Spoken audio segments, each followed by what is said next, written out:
With AI game Arc Raiders winning, this video is more relevant than ever, and the only VA that isn't afraid to listen to Asmon. How's it going, everybody? I'm Gary. I'm a voice actor, I'm a gamer, and I'm a PhD in AI speech technology. Oh, wow. So it's been a while, huh? The AI voiceover strike is over, and quite a few voice actors aren't exactly happy with the results. And I mean, if you've been paying attention to the news, you should know. It's so funny to me that these people think that there is any path other than AI replacing them.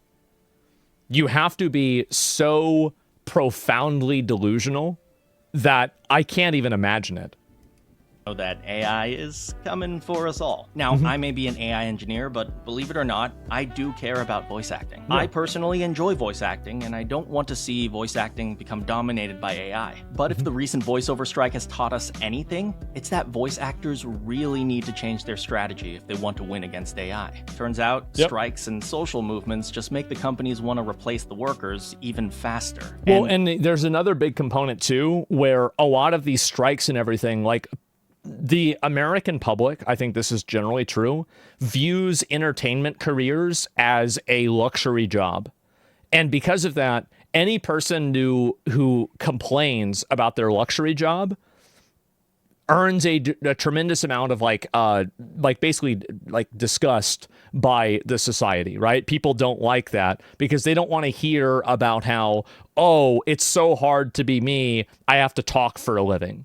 And again, I'm not even saying that they're wrong, but I'm saying that the public just simply the public does not respect these luxury jobs and their problems. That's why I'm making this video. Because if you want to win streaming against and AI, acting. you can't just rely on lawyers and businessmen. You're going to need the help of someone who actually knows the realities of the AI industry. So I'm going to be sharing with you all strategies that voice actors can use to beat AI. Gamers and animation fans, you guys might want to pay attention to. Let's see it. It's going to happen to you too. Now, before we talk about what to do, let's talk about what not to do. And the number one thing not to do is make false arguments about AI. I mean, obviously. However, I do understand that these are Well, we're out. That's not going to happen. arguments usually come from a place of ignorance and not maliciousness or misinformation. After all, I can't expect voice actors. I don't agree with that. And maybe he's just trying to be politically correct with the video. But I think that a tremendous amount of people know that they're lying and they engage in the lie intentionally. I think it's very common. It's like with any sort of social movement or anything like that, I think it's very, very common that happens.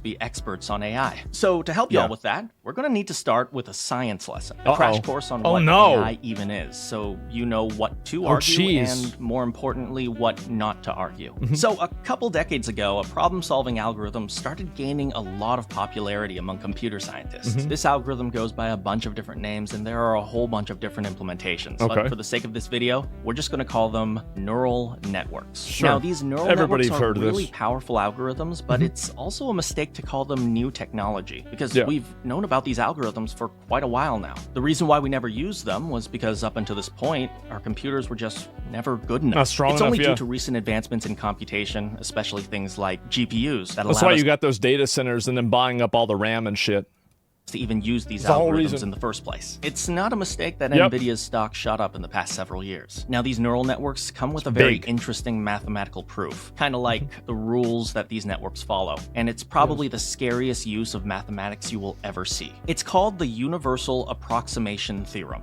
or UAT for short. Now, don't get confused here, this is not standard English. This is the language of math. And in math language, theorem or theory doesn't mean idea, it means fact. And approximation in this context doesn't mean close enough, it actually means perfect or exact. It's weird math stuff. So if we wanted to rename this theorem in layman's terms, we would call it the AI can perfectly solve every problem ever, and that's a fact.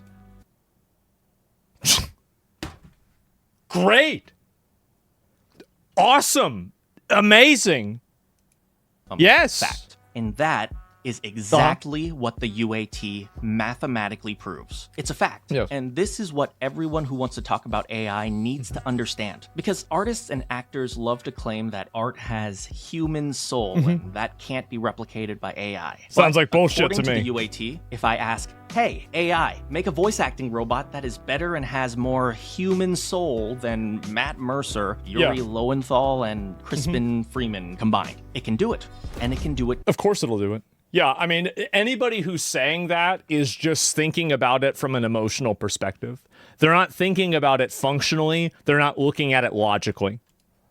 Perfectly. And that's a fact. And this is why I always warn against arguments like AI will never be as good as humans, because that is mathematically, provably wrong. Well, and it's also common sense. Like, you don't need to have a PhD to know this. Like, there's never been a situation where there's a technology that just stops getting better.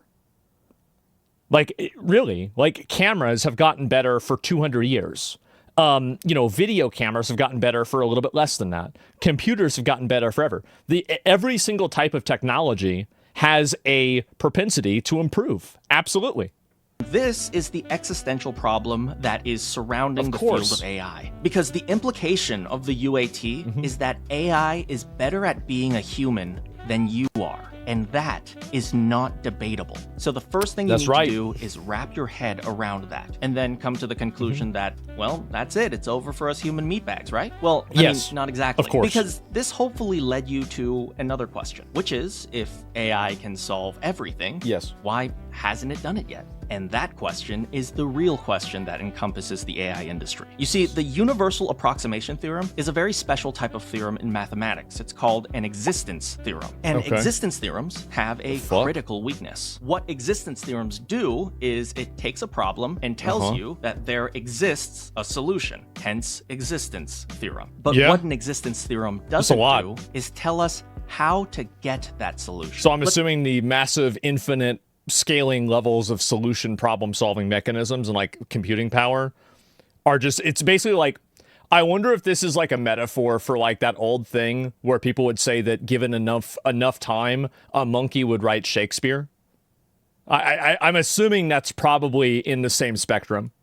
Put this as a metaphor. Let's say you have a disease. Now, your doctor tells you that the cure exists, and that makes you happy to life. Because, of course, you can cure your disease. But then your doctor says, in order to get that cure, we need to go to Jupiter. Well, I take it back, you're not so happy. Because it doesn't matter if the cure exists if you can't access it. And that idea is where the theory of AI ends and the business of AI begins. Because going back to the voice acting machine example, we may be able to create the perfect voice actor using AI. True. But nobody's going to use it if it takes 100 terabytes to install or requires the program to run for, let's say, 10 years. It's perfect, but it's not practical. And that's where the AI engineers come in. Most people think AI engineers develop these deep, interesting algorithms or try to solve the methods of the human brain. That's what I thought. In reality, that's like less than 1% of the industry. Most AI engineers just take an existing algorithm that already works and just tries to make it easier to use. And that's why most AI companies focus on one problem and only one problem at a time. Companies like Monday.com, which focus entirely on corporate HR, or Grammarly, which focuses entirely on correcting grammar mistakes in business emails. So this is, I guess, the reason why YouTube doubled down on having AI translations and stuff too. That's probably the reason why. Is that they're trying to like get that as good as possible.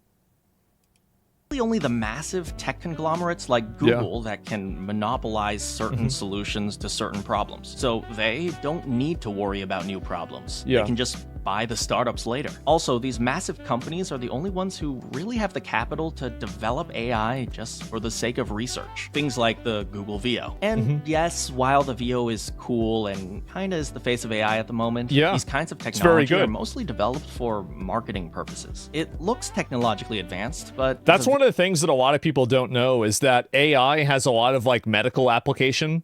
And like, for example, like it's very good at detecting certain types of cancers earlier than what a normal doctor would be able to detect. And so the entire hate around AI, I think, is completely centered around generative AI and generative creative AI. I don't think that people really dislike AI as a whole. They just dislike the AI being used to replace creative pursuits. Which is like, that's a very narrow slice, right? There's a lot more to it than that. Yeah, that's my field of study. Yeah, I mean, of course, right? I mean, a lot of people are going to be involved with this because it's like it's going to be one of the biggest industries, obviously. VO was functionally designed without a concrete application in mind. And to this day, the VO still doesn't really have an application outside of things that may have to do with the number 34. That's but right. For the smaller, more practical companies trying to make a profit off of solving some real-world problem, engineers are expensive. A starting salary for an AI engineer is probably like six figures minimum. Hire a team of 10 engineers to work on your problem, and you're down $1 million a year. And it takes a few years to get your solution and your software to a marketable state. That is to say that AI solutions seem to pop up everywhere, but in reality, they only pop up in markets that are 100% guaranteed to make money. And from here, it should be pretty obvious how to defeat AI. Just make it so the AI can't make money. Because the only way that has ever worked to fight against any sort of technology is to make the customer buy from you and not the AI. After all, if the customer prefers to buy from the AI, no amount of striking, protesting, or that's what these people do not understand. If you cannot fight the customer. Like I'm trying to think, has there ever been a thing where going against the customer was the right call? I feel like not really. The dollar always wins. Yeah, that's always what's going to happen.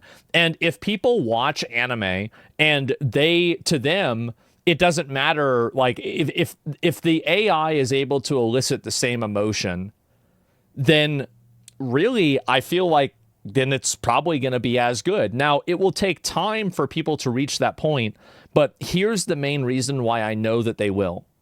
It's because my dad refused to watch anime. In the same way that I could watch anime and get an emotional fulfillment out of it, my dad wasn't able to because he didn't like the idea of things being animated because he couldn't get into it. I think that AI is just simply the next step of that. And so people that grow up and they're used to, basically using AI, I think it's going to be normalized for them. It'll be normalized and they're going to be used to it because they've grown up with it. And so it's the same as like I grew up with like Dragon Ball Z and stuff like that. Legislation is going to stop. And you'll know this. Why do you think they keep doing all these live action shows, for example, right? For One Piece and Samurai Champloo and every single other fucking live action remake, Aladdin, Snow White. Well, one of the big reasons is because it's for people that don't really get that emotional fulfillment out of an animated series.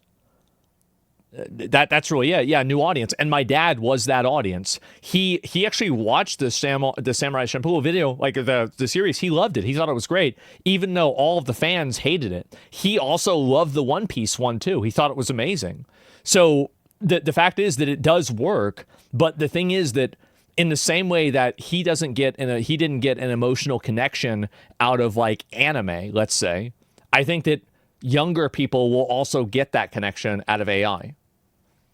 In my opinion, I think it's inevitable. And here's another example of something that's farther along down the line, which is just a minute. It's microtransactions in video games. So now you have kids that are growing up, and microtransactions are so ubiquitous and common that people are just used to it.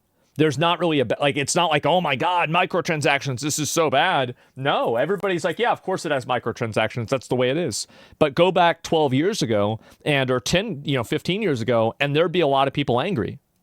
Even if you can stop it legally in the US or maybe Europe, good luck trying to get the other side of the world to follow the same rules. Of course, that's how markets work, especially. He's bringing up a really great point here.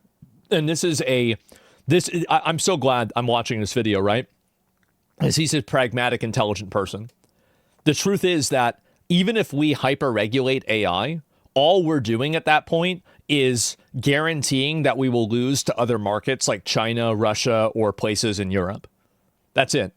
That's all we're going to do. Because every single time, like if you're regulating something, you are putting barriers of entry and you are making innovation more difficult.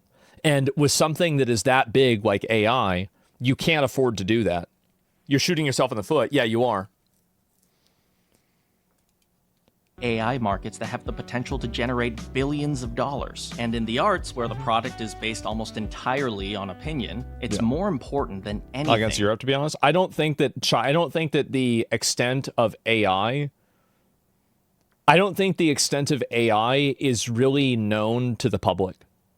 I bet the best AIs that China has, the only people that know about those are the people in China and the guys in America that are making equivalent AIs to that in America.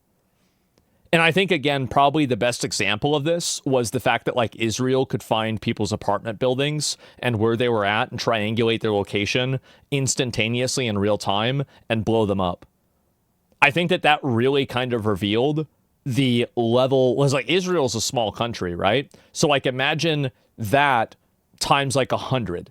That's probably going to be China or the United States. To win the favor of the customers, which means if you want Palantir, video games to keep human... Well, Palantir is the one that you know about. But, like, it's the same as, like, for a lot of companies. Companies, in some cases, provide even higher quality, like, resources, tools, and products to the government. Actors, you gotta win over the gamers. It doesn't really take a business expert to understand that if the customers buy from you, you make money. And that's all there really is to it. So it turns out, after all that talk about technology, the solution has nothing to do with technology. It's all market economics. You just win over the favor of the fans and the gamers. Make people like the content. Imagine that. By the way, that's gonna be a pretty uphill battle, because after the strike blowing up and the whole Genshin Impact situation, among other things, gamers don't exactly have the best opinion of us right now. In fact, well, the reason why nobody likes voice actors is because voice actors want to be paid a lot of money in order to do something that the public doesn't have a understanding of the competency for. And I think that basically they, like, from their mind, it's the same as streaming. It's like, for this, even if you think streaming is really hard, you can't deny that if you just look at streaming, it sure looks like a guy playing a fucking video game, doesn't it? So, like, yeah, obviously you're not going to have a lot of people thinking to themselves, oh my God, you know, I'm so sad this person isn't making $200,000 a month doing this. And so there's a tremendous amount of crabs in a bucket like mentality that I think Americans have, especially with income. And I think that it's basically a form of, like, psychosis that's like a class, like an interclass warfare that, you know, working class people and middle class people wage against each other. And I think that the hostility towards the voice actors is a great example of that. And I don't think it's going to go away either, because I think it's just a piece of core human psychology. Here are a few examples of what the gamers think of us. What game companies need to do, I would be thinking about, how can I get AI in my games as fast as possible so I can stop paying these psychotic freaks that are sitting around on Twitter trying to fuck up my product. Nobody... Yeah. I mean, hey, if you were running a company, am I really wrong? I don't think so. He's gonna feel sorry for you when you're eventually replaced by other people who are not obnoxious, or you're replaced by AI. They're just trying to strong arm them into becoming a union member. I hope to God if people still withhold their work, they just get replaced at this point, because what's the fucking point? Now, I know you voice act. I love how out of the 3 clips, mine is like just 50 times more mean and obnoxious and fucking aggressive. Like, I'm such a fucking asshole. It's insane. It's crazy. Might not like the people that I'm not wrong. Put on the screen. These guys are representatives of the grungy or vulgar or more male-dominated space of video games. These are the guys who like big swords and guns and buff dudes running off into war. And exactly.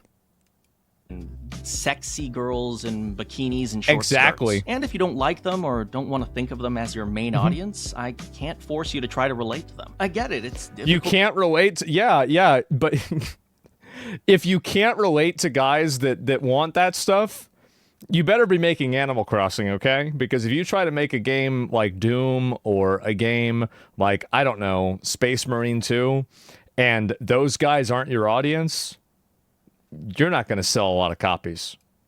To relate to people that you don't agree with. But I am just going to remind you guys that these are the gamers that chose not to buy Forspoken, and that game flopped. They chose not to buy Star Wars Outlaws and Assassin's Creed Shadows, and now Ubisoft. We are the overwhelming majority, and we will do our best to naturally select as many of these political NGOs masquerading as gaming companies we are going to send every single one of those people back to McDonald's and DoorDash.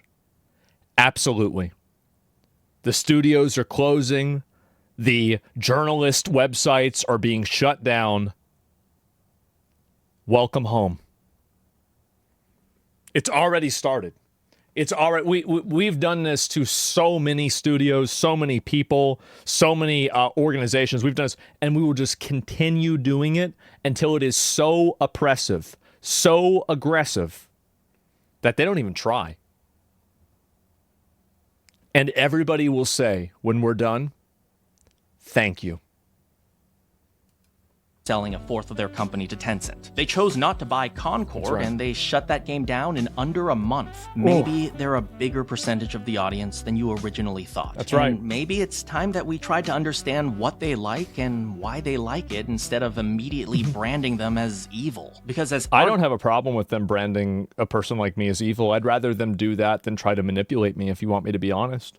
And so if they do that, that's fine. But then, you know, there's going to be videos and everybody's going to shit on your game and it's probably going to fail, right? That's what's going to happen. And at the end of the day, you're going to be out of a job. And like, and the thing is that you can say that it's unfair and that, you know, you shouldn't do this and all that, and you'll be right. You're right about all of it, but it's still going to happen. It's still going to happen, and I'm going to have a lot of fun doing it. I love doing it. It's our job to empathize with others, right?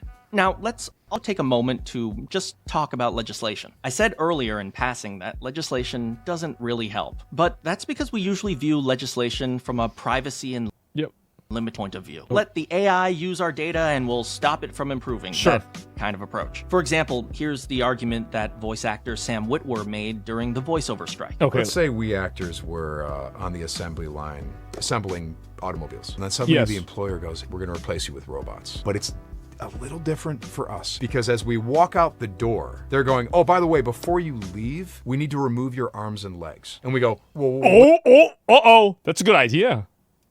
Wait a second, hold on. I kind of need my arms and legs because you just fired me. I need to get jobs elsewhere, and I use my hands and I use my legs to get the right. Yeah, no. We need your arms and legs. Well, why do you need our arms and legs? To be grafted onto the robots because the robots don't work without. That's right, bro. They Elden Ringing that shit. That's right. Arms and legs. Well, it sounds like your robots suck. Now, I certainly understand. No, I mean, Godric was cool as fuck. What are you talking about? The Revenant's one of the hardest monsters in the whole game. You stupid? Why he made that argument. What an idiot. Any AI engineer who's worked in the field for more than a couple years knows that that argument is almost entirely irrelevant to the development of AI. Because, to address his argument, why the heck would I use his arms and legs when I can develop robotic arms and legs that are 10 times stronger, 10 times faster, and 10 times better? And once... Yeah. True. And also, a lot of the machines are informed, like a lot of the assembly machines are informed by human function. Like many of these machines, to an extent, work in some kinetic way like an arm or a leg. Once the engineers decide to develop and finish the AI voiceover machine, you'd be lucky if they even cared about your data at all. Because by that time, it'll be so much better than you, your data would hold it back. It happens every single time. Every single time. People can't tell AI generated music from the real thing anymore, survey shows. My favorite thing is on Twitter when anti-AI people say that they've won the fight because they're not seeing as much AI art anymore. Like, I see this, they're like, okay, we're finally able to push them back and make them stop using AI. It's like, really? You're such a winner. Yeah. But that doesn't mean legislation won't help. What the AI industry is a hyper-focused problem-solving market, which means the way to fight is simply to provide information to the market. If you want my personal opinion, all we need is a really simple law. If a product is made with generative AI, it needs to be taxed more. Require made with Gen AI on the box. I'll leave it to the lawyers to decide what. I think that if you're using AI, what's going to happen is that AI is going to replace too many jobs in order for it not to have a higher degree of legislation and a higher degree of, like payment, right? like, and I think this is fair too, because like in order to get to the point to where like AI is very good, I think that it has needed to use everybody's information and stuff like that. It might not need to use that in order to become its final form, but the genesis of it does require that information. And if it didn't, they wouldn't be paying billions of dollars for it, right? If not trillions. So I think that it's fair for that to happen, especially in order for you to access an economy. If you're going to access an economy, I think that you need to have like some level of buy-in to that economy. And like, yeah, absolutely. But I don't really know, like the made with Gen AI, this is my, I actually agree with like, I think it's like, who's like Tim Sweeney, the president of Epic, that he doesn't agree that having a label for generative AI is a good idea. I actually agree with him. And I also agree with Steam, which might not make sense, right? Because I think that they should always show it, but I also don't think that they should show it. So let me explain why. I think that what's going to happen is that generative AI is going to be used so much that every single product will have this label, and then the label won't matter. That's it. Nobody's going to care. So I think that's what's really going to happen. And I think it's already happening. So it'll be on like 80% of products. So people are no longer going to be functionally making purchase decisions based off of it, except for like a top 5 or 1% of people. That means because God knows no one listens to the engineers. Yeah, it's like made in China labels. Exactly. You know what? That's a great example. I love that. Yeah, like usually back in the day, it used to mean something is good. But now if it's made in China with a video game, it means it's something's bad. Now it means something's good. So yeah, I think that's a great example. In order for this legislation to be successful, it also requires that the audience like us enough where they will refuse to buy anything with AI in it. But hey, at least I don't think that's what's going to happen. And I don't think that even matters. So for example, people had no problem selling out their countrymen in order to get a slightly cheaper car made on an assembly line that is completely done by robotics. I don't think that it's possible to do that, because in order for you to like somebody, the problem is that it's not that they don't like voice actors, it's that they don't want to have to pay extra money for them. It's much farther beyond liking. At least we have an advantage there. There are enough studies that show that humans don't like AI when they know they're working with an AI. Humans are just I think this will change. It's like that. But once again, if you want to win, an extent, you got to win the gamers. Not entirely, now for all but you to an gamers extent out there and animation fans, you guys just need to buy the games you want to buy and watch the shows you want to watch. If there's someone you want to support, just say so and buy their stuff. You don't need me to tell you that. But I will say this. Never let anyone tell you what you're supposed to like. That's right. So yeah, that's all I don't really get have bullied. to say. But if you do want to support me, just check out Octopath Traveler 0. I really hope you guys enjoy the game. And if you do, just got some big let ass them titties, know goddamn. that you want to see me in other games too. Yep. I must atone for my sins. Trump was blocked AI regulations. Yeah, I know. I agree with him. I think he's right. Even if it costs me my very life. Yeah, he's making the right call. Thanks so much for watching, wherever you are in the world. You can't Good compete morning, in the good global afternoon, market good if you're evening, handicapping or good yourself. night. I will see you all next time. There it is. This is what a great video. Amazing video. Like, this is really, really well put together. I agreed with pretty much everything he was saying, right? Like, I don't think that there's a way to stop this from happening, because the reason why is that hiring all voice actors, I'll link you guys the video, give it a like. I've watched Gary Young's videos a couple of times before, and I think that he's very right about this. Super informative. Yeah, we watched him last year before too. Yeah, he has, and we've seen it before. So just let AI run rampant. Yeah, I think that's necessary. It is. Like, I mean, a lot of times, like, people like to reframe something in like a very extreme way in order to maybe make people think that, oh, maybe I shouldn't agree with this because it sounds bad. But yeah, absolutely, that's what I meant to say. Yeah, for sure. Because if you don't let it run rampant and somebody else does, that person will outcompete you, out-innovate you, and your entire economy will be at a disadvantage because of it.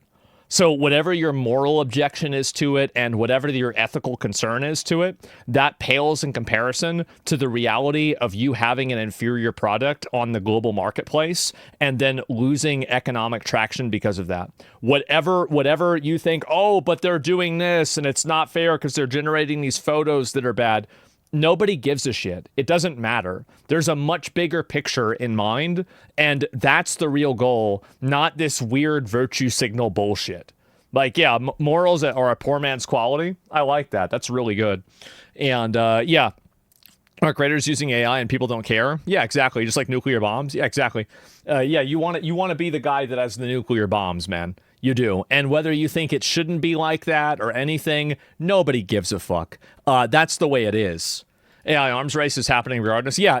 Not racing in the race doesn't mean that the race isn't going to happen. It just means that you're going to get last place.